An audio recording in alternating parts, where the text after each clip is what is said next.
नमस्कार। आज की वीडियो में हम बात करेंगे जावास्क्रिप्ट में दिस कीवर्ड का यूज़ कैसे करते हैं, एरो फंक्शंस का यूज़ कैसे करते हैं, कॉल, बाइंड और अप्लाई मेथड्स का यूज़ कैसे करते हैं। सबसे पहले बात करते हैं दिस कीवर्ड के बारे में। दिस कीवर्ड का यूज़ ग्लोबल और फंक्शनल कंटेक्स्ट में यूज़ होता है। फंक्शनल कंटेक्स्ट में दिस कीवर्ड उस ऑब्जेक्ट की तरफ रेफर करता है जिसने उस फंक्शन को कॉल किया हो, और ग्लोबल कंटेक्स्ट में ये ग्लोबल ऑब्जेक्ट या फिर विंडोज़ ऑब्जेक्ट जो वेब ब्राउज़र्स के होते हैं उन्हें रेफर करता है।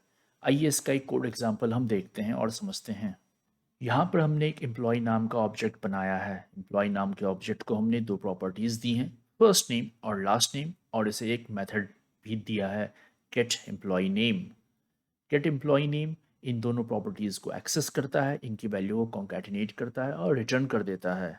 ऑब्जेक्ट क्रिएशन के बारे में हमने ऑलरेडी एक वीडियो बना रखा है जिसमें आप देखते हैं डिफरेंट तरीकों से किस तरह हम ऑब्जेक्ट्स को क्रिएट करते हैं। उसका लिंक यहाँ डिस्क्रिप्शन बॉक्स में है।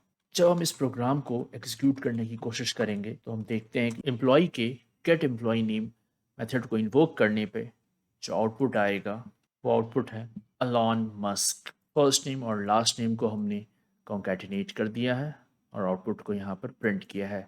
कंसोल लॉग के द्वारा आप देख सकते हैं अलॉन मस्क ये आउटपुट है। हालांकि अगर हम सिंपली दिस कीवर्ड को प्रिंट करने की कोशिश करें तो आप देखते हैं ये एक एम्प्टी ऑब्जेक्ट जो कि ग्लोबल ऑब्जेक्ट को रेफर करता है वो प्रिंट होकर आता है। तो आप देख सकते हैं कि दिस कीवर्ड ग्लोबल कंटेक्स्ट में ये जो है वो ग्लोबल कंटेक्स्ट में प्रिंट होकर आ रहा है, और यहाँ पर दिस कीवर्ड का यूज़ फंक्शनल कंटेक्स्ट में हो रहा है।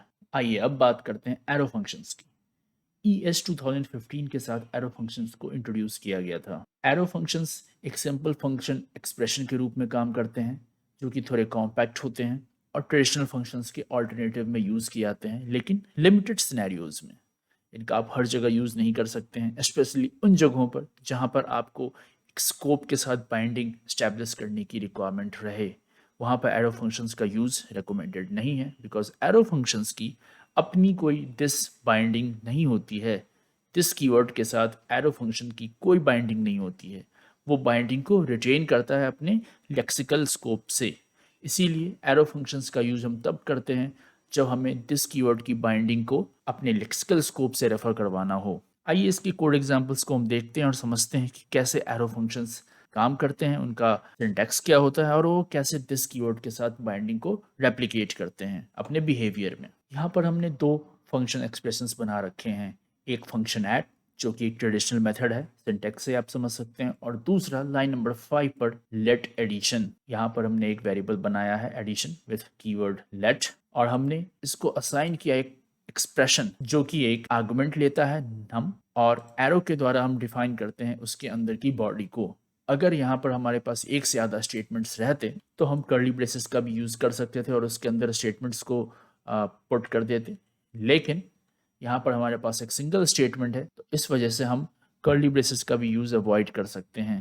तो यही खासियत है एरो फंक्शंस की, ये फंक्शन एक्सप्रेशंस को काफ़ी कॉम्पैक्ट और सिंपल फॉर्म में प्रेजेंट करता है। हालांकि इन दोनों फंक्शंस के आउटपुट सेम ही रहेंगे इन्वोक करने पर। आइए इसके आउटपुट को हम चेक करते हैं। आप देख सकते हैं आउटपुट प्रिंट हो रहा है 300 एंड 300। यहाँ पे दोनों में हमने 100 पास किया और वैल्यू प्रिंट होके आई 300। इसका एक छोटा सा एग्जाम्पल हम यहाँ पर भी देखते हैं। इस एग्जाम्पल को हमने पहले भी देखा था। यहाँ पर एम्प्लॉय ऑब्जेक्ट के अंदर गेट एम्प्लॉय नेम एक फंक्शन है और दिस कीवर्ड फर्स्ट नेम और लास्ट नेम दोनों को एक्सेस कर पा रहा है क्योंकि वो इस ऑब्जेक्ट के प्रॉपर्टीज हैं। इस दिस कीवर्ड का यूज हमने गेट एम्प्लॉय नेम फंक्शन के अंदर किया है। अगर इस सेम फंक्शन को हम नॉर्मल ट्रेडिशनल फंक्शन नहीं बल्कि एक एरो फंक्शन के द्वारा डिफाइन करते हैं और फिर इस प्रोग्राम को एग्जीक्यूट करने की कोशिश करते हैं तो आपको क्या लगता है क्या आउटपुट आएगा? आप गेस कर सकते हैं। मैं इस प्रोग्राम को एग्जीक्यूट करता हूँ। आप देख सकते हैं स्क्रीन पर जो वैल्यू प्रिंट होके आई है वो है अनडिफाइंड अनडिफाइंड। जो फर्स्ट नेम है वो भी अनडिफाइंड, लास्ट नेम है वो भी अनडिफाइंड। ऐसा क्यों? आइए यहाँ पर एक हम console log simple console log statement लगाते हैं जो कि इसको रेफर करेगा और इसके आउटपुट को हम वापस से प्रिंट करने की कोशिश करते हैं। देखिए जो आउटपुट प्रिंट होके आ रहा है वो एक ग्लोबल ऑब्जेक्ट को रेफर कर रहा है जिसके पास कोई भी ऐसी प्रॉपर्टी नहीं है फर्स्ट नेम या फिर लास्ट नेम। हालांकि अगर हम इसके ट्रेडिशनल फॉर्म पे रिवर्ट कर जाते हैं जैसा कि ये पहले था और फिर इसी सेम प्रोग्राम को हम एग्जीक्यूट करने की कोशिश करते हैं तो आप देख सकते हैं कि दिस कीवर्ड एम्प्लॉय ऑब्जेक्ट के स्कोप को प्रिंट कर रहा है, first name, last name, get employee name.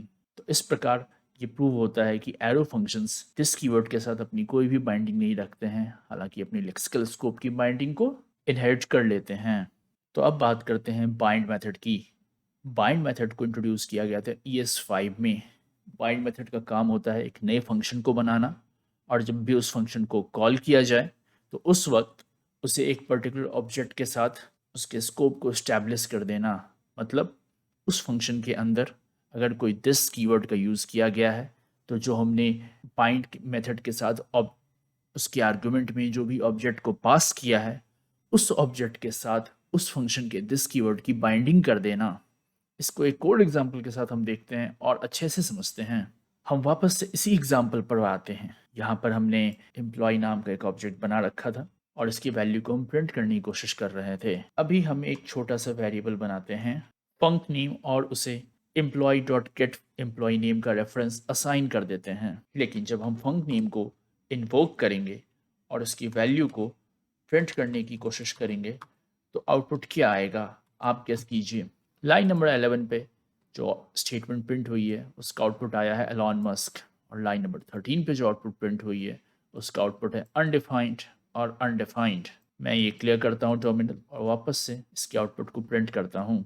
आप देख सकते हैं लाइन नंबर 11 का आउटपुट है एलॉन मस्क और लाइन नंबर 13 का आउटपुट है अनडिफाइंड अनडिफाइंड। ऐसा क्यों? क्योंकि जब भी यह फंक्शन नेम इन्वोक होता है उस वक्त गेट एम्प्लॉय नेम को कॉल करता है वो ग्लोबल स्कोप के द्वारा, और उस ग्लोबल स्कोप में दिस कीवर्ड किसी भी एम्प्लॉय ऑब्जेक्ट या फिर उसकी प्रॉपर्टीज को एक्सेस नहीं कर रहा है।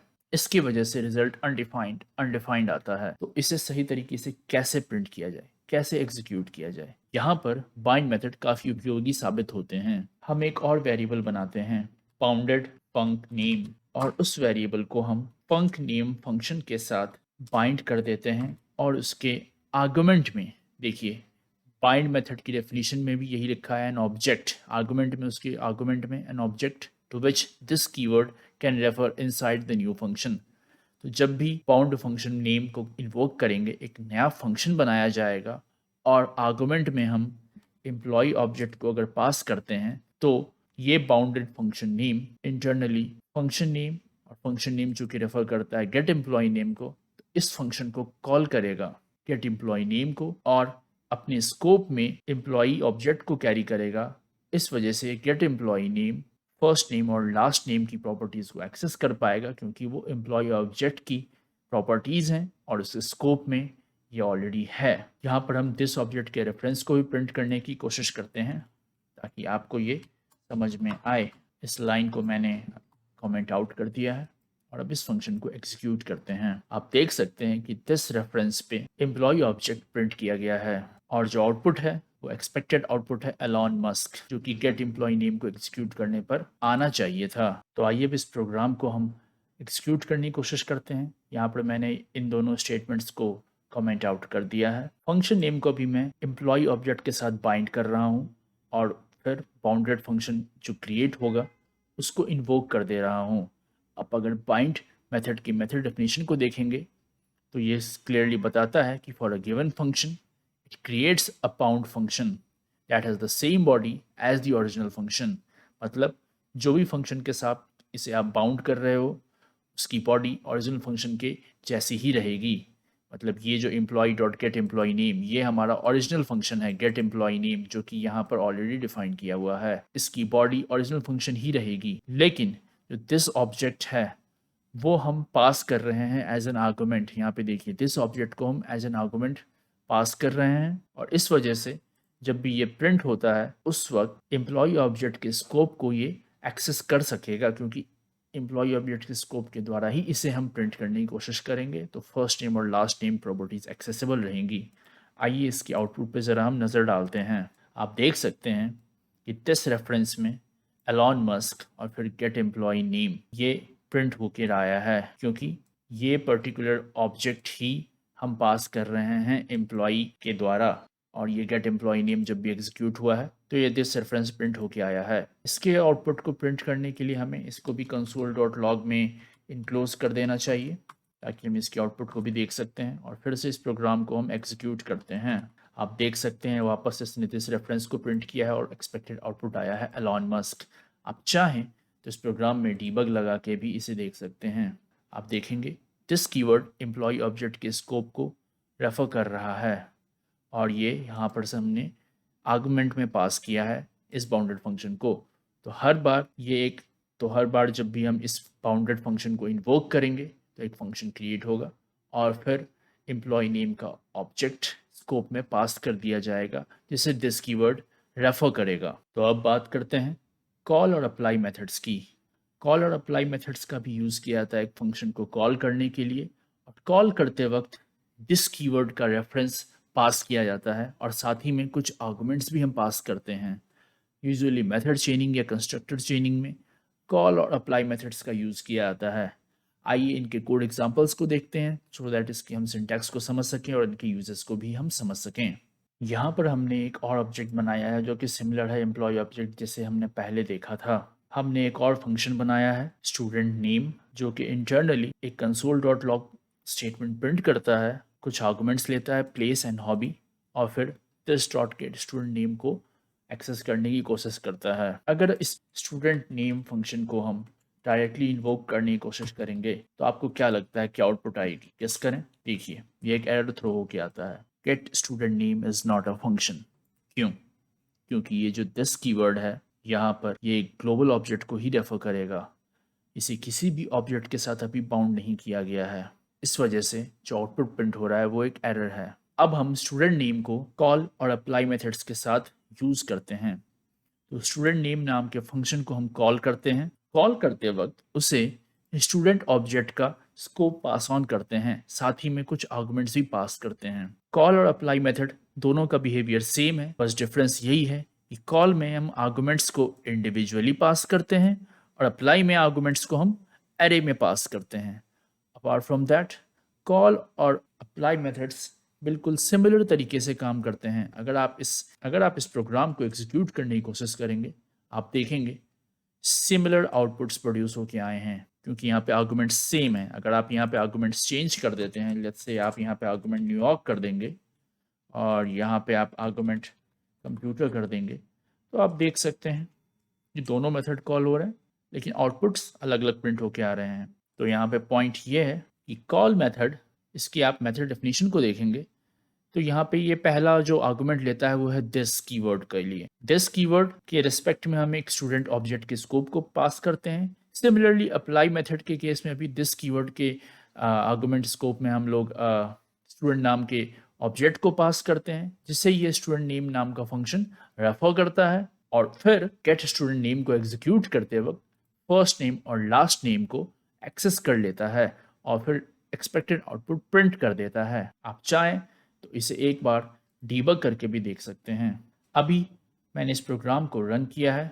सबसे पहले आप देख सकते हैं कि दिस कीवर्ड जो है सो स्टूडेंट ऑब्जेक्ट की डेफिनेशन को रेफर कर रहा है और प्लेस में कैलिफोर्निया और हॉबी में एल्गोरिथम्स आ रहा है क्योंकि सबसे पहले ऑब्वियसली ये स्टूडेंट नेम का कॉल मेथड ही एग्जीक्यूट होगा, उसके बाद अप्लाई मेथड वाला लाइन एग्जीक्यूट होगा। तो आप देख सकते हैं जो भी आर्गुमेंट्स आपने भेजे हैं उसे हम यहाँ एक्सेस कर पा रहे हैं और दिस कीवर्ड स्टूडेंट ऑब्जेक्ट को रेफर कर रहा है जिसे हमने एज एन आर्गुमेंट पास किया है। इसके बाद अगर हम वापस से इस प्रोग्राम को आगे बढ़ाते हैं एग्जीक्यूशन में डीबगर मोड में तो इस वक्त ये अप्लाई मेथड का कंटेक्स्ट एग्जीक्यूट हो रहा है। अप्लाई मेथड कंटेक्स्ट एग्जीक्यूट करते वक्त आप देख सकते हैं आर्गुमेंट में न्यूयॉर्क और हॉबी में कंप्यूटर आ गया है और दिस कीवर्ड इसके स्कोप में ऑब्जेक्ट जो है स्टूडेंट का ऑब्जेक्ट है। अब यहाँ पर अगर आप इस पर्टिकुलर फंक्शन को एरो फंक्शन बना देते हैं और फिर सेम एग्जीक्यूशन स्टेप्स को दोहराते हैं तो आपको क्या लगता है क्या आउटपुट आएगा? आइए एक बार देखते हैं। देखिए